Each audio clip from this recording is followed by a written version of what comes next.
is Good Morning Indiana, working for you.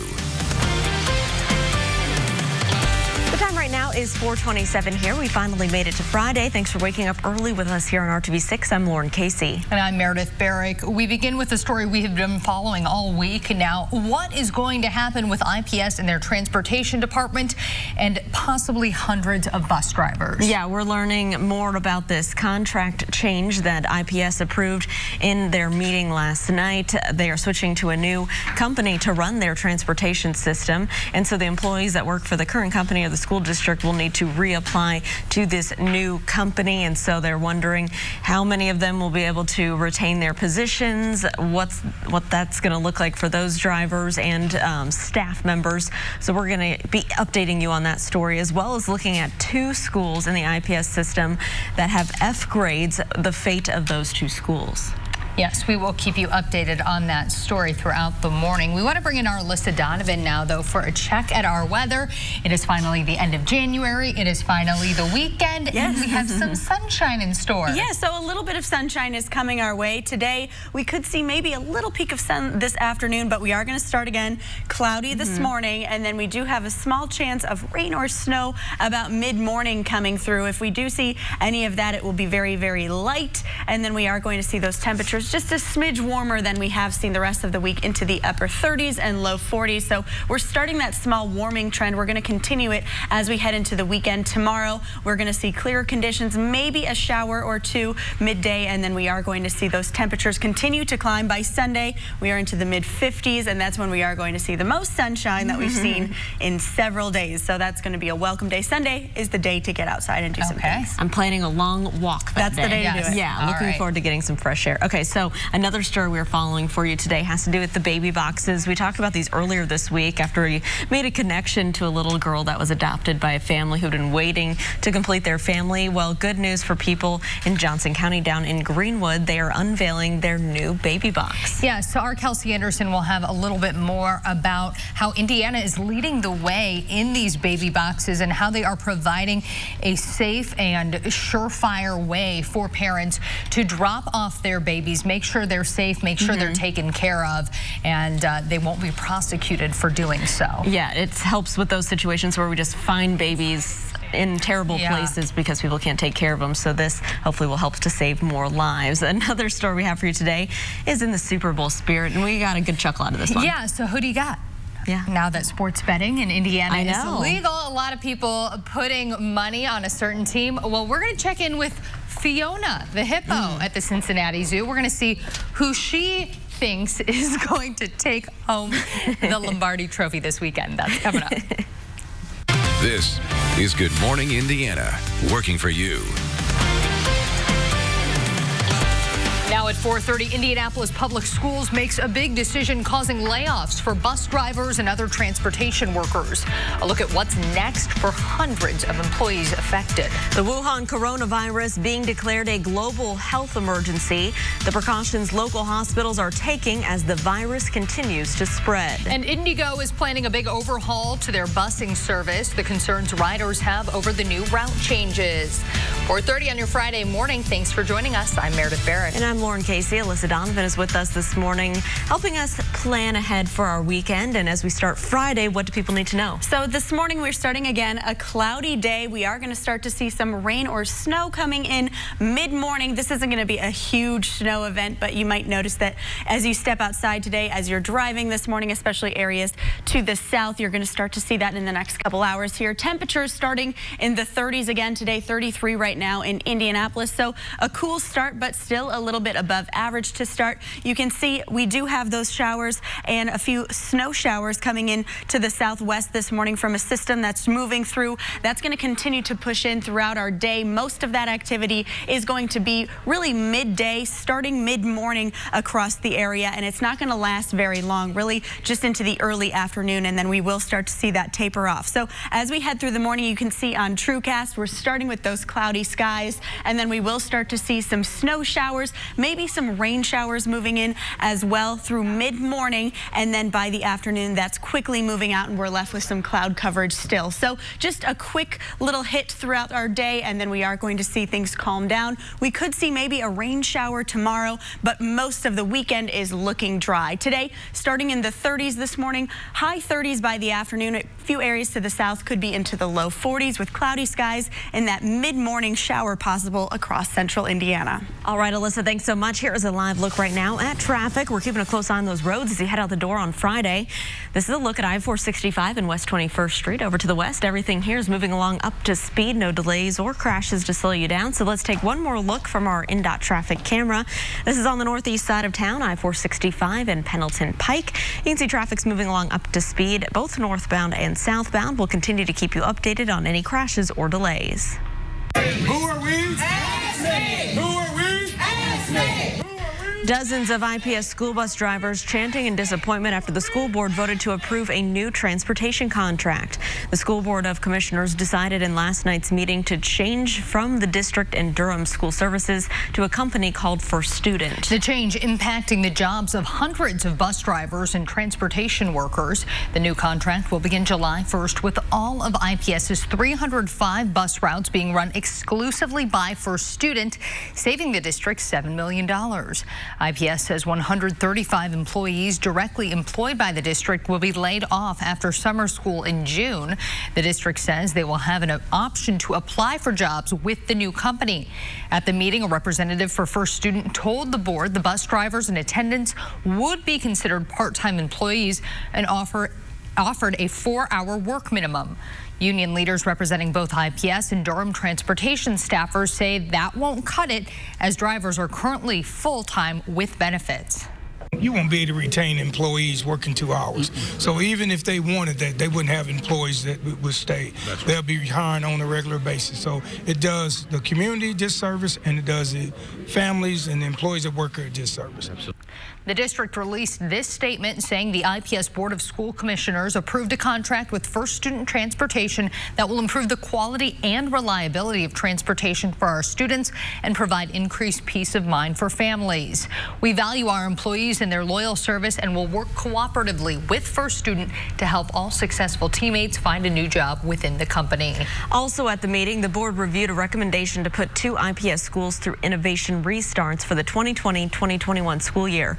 This comes after Lewis B. Russell School 48 received an F on the state scale the past 6 years. Stephen Foster School 67 also declined, moving from a D to an F in the past 3 years. The innovation restart means the district would partner with a third party to reset the school. IPS says it's an improvement strategy that will require changes in school leadership and teaching staff. The board is still reviewing that recommendation for both School 67 and School 48. They'll vote on that resolution next month.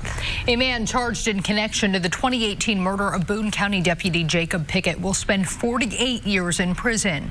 23-year-old John Ball was sentenced in Boone County Superior Court to 48 years in prison. Investigators say Ball did not shoot Pickett, but they say he did supply the gun that Anthony Baumgart used in Pickett's death in March of 2018. Ball originally faced a murder charge, but it was dropped to drug-related charges and providing a firearm to an ineligible person in a plea deal. A former Carmel swimmer is suing Carmel Clay Schools, claiming they failed to protect her from her coach.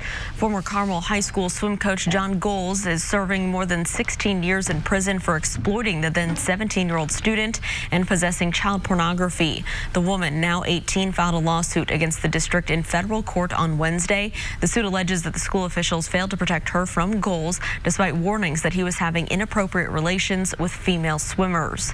The lawsuit also names the Red Roof Inn Anderson property where Goals filmed her during sexual activity. Working for you this morning as concerns over the spread of the coronavirus grow, RTV6 is finding out how local health officials are taking precaution.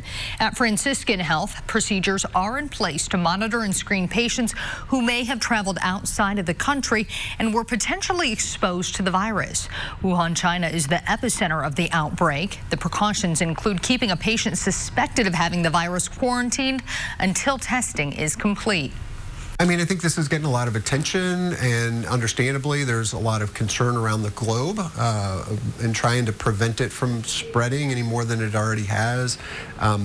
Here still today in central Indiana, you're much more likely to be afflicted by the flu. The World Health Organization has declared the coronavirus a global health emergency. There are at least 6 cases in the U.S., but none have been confirmed in Indiana. More than 9,600 people have been sickened by the virus in China, and at least 213 have died. A new group of Indiana lawmakers will work together to pass legislation to help improve the state's high infant and maternal mortality rates. Indianapolis Representative Vanessa Summers is launching the Maternal Health Caucus. Indiana's maternal mortality rate is the 3rd highest in the country. The infant mortality rate is the 7th highest. The caucus will study and present solutions to the issue. The new legislation from the group is expected to be introduced starting next year. Big changes are on the way for Indigo bus routes, and it's causing some riders concern. Indigo is switching over to a grid-based route system. Right now it operates on a hub and spoke system, meaning you usually need to make a transfer to go downtown. Indigo says the new system will mostly eliminate that need, and most changes will happen over the summer. We talked to people who say they support public transit but are worried about losing some of those routes. They're losing a direct line to downtown Indianapolis, which to me is not a progression, it's a backward movement. We're seeing a lot of changes with transit right now, but investment and improvements haven't really happened and really been looked into for almost 70 years. If you look at our map from 1945, it looks very similar to the map today. Indigo says it wants to hear from you as it makes these adjustments. You can find more information about these changes in this story on the RTV6 app. It's 4:38. With the upcoming census, the Bureau needs workers to help take count. So they're hosting a recruiting blitz this weekend for those who are interested. Hourly pay for census workers in Indiana will range from $18.50 to $25 per hour. The hours are also flexible. An open house will be held at the Indianapolis Census Office on West Ohio Street from noon to 2 tomorrow. You can apply on site for both field and office positions. The Indianapolis Indians are also looking to hire for the summer. The minor league baseball team is holding open interviews next Saturday from 10 to 2 at Victory Field. Seasonal openings range from bat boys and girls to field operations and ushers. You can find more information on both the Indians and census jobs on our website, hiringhoosiers.com. The battle over new witnesses and documents continues in the impeachment trial. Coming up, the debate that could lead to a final vote as early as today. And USA Gymnastics is offering sexual abuse survivors millions in a new settlement. Still ahead, why a victim's attorney calls the money, quote, unworkable. Alyssa. And we've had a dry and dreary week today. We do have a small chance of rain and snow coming into the forecast throughout our Friday. And then we do have some sunshine on the way this weekend. I'll tell you everything you need to know coming up.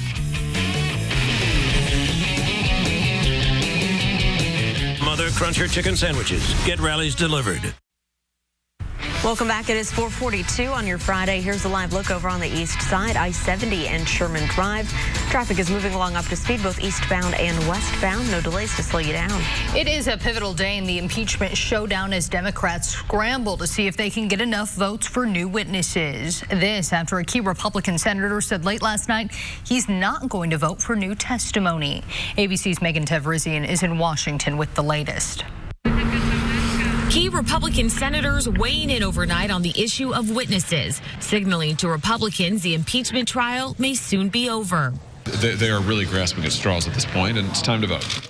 Republican Senator Lamar Alexander, who is not running for re-election, saying he will vote against having witnesses appear. In a statement saying there is no need for more evidence to prove something that has already been proven. And while he calls the president's actions inappropriate, he says it does not meet the Constitution's high bar for an impeachable offense. But Republican Senator Susan Collins says she will vote to allow witnesses. Senator Mitt Romney also says he's interested in hearing from witnesses, but Senator Lisa Murkowski is still on the fence. We need for Republican senators to grow a backbone. In Thursday's marathon session, Murkowski and others asking whether Bolton's allegations would rise to the level of impeachable offense, even if true. Therefore, for this and other reasons, his testimony would add nothing to this case. Former National Security Advisor John Bolton, in his upcoming book, reportedly claims the president withheld aid to pressure Ukraine to investigate political rival Joe Biden and his son. At a rally in Iowa Thursday night, the president seeming unfazed. But the Democrats are trying to overturn the last election. We will make sure that they face another crushing defeat. Later this afternoon, there will be more debate on witnesses than a vote. If there are 51 votes, they could move to closing arguments, and an acquittal on President Trump could happen as early as tonight or tomorrow morning. Megan Tavrizian, ABC News, Capitol Hill. The United States says that it's looking to place Patriot missiles in Iraq to counter Iran. The announcement comes as the House approved a set off of measures meant to curb President Trump's ability to take military action. Secretary of Defense Mark Esper says the U.S. has asked permission from Iraq to deploy the defense system. Earlier, Iraq expressed that it wants to reduce, not increase, U.S. presence and recently voted to withdraw U.S. troops. The Trump administration responded to the vote by threatening sanctions. USA Gymnastics is offering sexual abuse survivors millions of dollars to settle claims connected to the national team doctor Larry Nassar. They're offering $215 million, saying that is the amount that the United States Olympic and Paralympic Committee are willing to provide. The settlement is part of a bankruptcy exit plan filed by USA Gymnastics this week. The organization is facing dozens of lawsuits from athletes who say they were abused by Nassar. An attorney representing some of the victims called the offer unworkable and unconscionable. A pilots union is taking legal action to halt American Airlines flights between the United States and China. The Allied Pilots Association has sued the company for asking for an immediate restraining order to halt flights because of the Wuhan coronavirus. Earlier this week, American Airlines suspended 2 routes from LA to China because of the decline in demand. The airline has not commented on the new lawsuit. Back here at home, we got to get a check of our forecast. You may see some flurries this morning, Alyssa. That's right. A lot of that action is going to start to the south of us in the next couple hours here. A lot of us are going to see a dry start, but we can't rule out seeing a wintry mix of precipitation, especially to areas to the south of us. We are going to start with that coming in the form of some very light snow before we switch to maybe a rain-snow mix this afternoon. Again, whatever we do see is going to be very light. Temperatures this morning starting in the upper 20s and low 30s across the area. We're going to climb into the low 40s this afternoon. What's going on right now is we have this shortwave disturbance that's moving towards Indiana, and that's going to continue to push in as we head through our morning hours. You can see across the area right now on the radar that we're starting with those cloudy skies once again, and then we are just starting to see some of that precipitation moving into some southern counties this morning, right around Bloomington and into Greensburg. That's going to continue to throughout the day, mostly through the midday hour. That's when we're going to see this activity. Looking at TrueCast over the next hour or so here, we'll continue to see just some light snow showers filtering into some of our southern counties before we start to see that spread into central Indiana by mid-morning and into the early afternoon hours. Looks like we will start with that light snow again. Not expecting a ton of accumulation from this. On the high side, maybe a ½ inch, but most of us will not see that much. Most of the activity will stay to the south of Indianapolis, a line along I-70 and southward, and then we'll continue to see that light snow before we switch to possibly just a rain-snow mix early this afternoon. This evening, though, we'll start to see those drier conditions. Those drier conditions will stick with us overnight tonight and most of our weekend. Maybe a stray shower possible for our Saturday, but really that's the only activity we're expecting this weekend. The main thing you're going to notice is those temperatures climbing and a little bit of sunshine. So Saturday, just a small chance of some rain showers. If we do see that, it will be very light. Temperatures will be into the low 40s, and then by Sunday, that's when we're finally going to see some sunshine in the forecast. High pressure is taking control. We'll be into the mid 50s, and that is just the start of a warming trend. By Monday, we are into the upper 50s, staying in the mid 50s for Tuesday. So we are going to see some unseasonable warm temperatures as we head into February. Today, we're starting with those cloudy skies, possibility of that wintry mix coming in mid-morning, and then we will see things dry by this afternoon and into the evening hours. Temperatures today will climb into the low 40s, and that's the start of our warm-up. We'll continue to climb over the next couple days. 42 for your Saturday. That small chance of rain in the forecast. Most of us, though, will stay dry, and then that warming trend really picks up Sunday and Monday. That's when we are into the mid-50s, upper 50s by Monday. More rain possible coming Tuesday. Alyssa, thank you. Here's a live look right now at your commute. This is our INDOT traffic camera at I-465 and I-74 Crawfordsville Road. You can see traffic in that area is moving along up to speed. No major issues to slow you down, but of course we'll continue to keep you updated on the roads this morning. No crashes to report around the metro area. So let's plan out your drive this morning and get a look at some drive times over here on the west side. A 7-minute drive on I-74 from State Road 267 to I-465, no delays. And one more live look right now over on the east side, I-70 at Rural Street and Keystone Avenue. Traffic there is moving along up to speed. After 27 years, Jerry Seinfeld is coming out with a new comedy book. Simon & Schuster announced plans to release the book, which doesn't have a title yet, on October 6th. It will be organized by a decade of Seinfeld's comedy, starting with stand-up. He says throughout his career, he kept record of all his comedy material on big yellow legal pads. Seinfeld's first book, Sign Language, was one of the best-selling books of 1993. He later released a children's book called Halloween in 2002. At 4:50, a new and up-close look at the surface of the sun. This detailed picture is from a telescope in Hawaii. It reveals the sun is covered with bright cell-like areas. But get this, each one is about the size of Texas. The National Science Foundation says the cells form as the sun's interior transports heat. Scientists hope to use this magnified telescope to understand solar activity that affects power grids. Bets are being made to pick the winner of Super Bowl 54, and even Fiona the Hippo made her choice. After the break, what she did to make her unexpected big game prediction. And people being forced from their homes after the shutdown of a mobile home park are starting to get compensation. Coming up, all new at 5 o'clock, what the Attorney General's office is doing to lend a hand. But first, I'm Vinny Politan. Coming up today on Court TV, we are live in New York City from our New York City studios with the latest in the Harvey Weinstein rape trial. Harvey Weinstein facing 6 different accusers testifying against him at the trial. But today, Jennifer Mann, who could in fact be the most important accuser and witness for the prosecution, will talk about an alleged attack in 2013. We are live in New York City today on Court TV. And don't forget, you can watch Court TV live on your mobile device by visiting courttv.com. We'll be right back.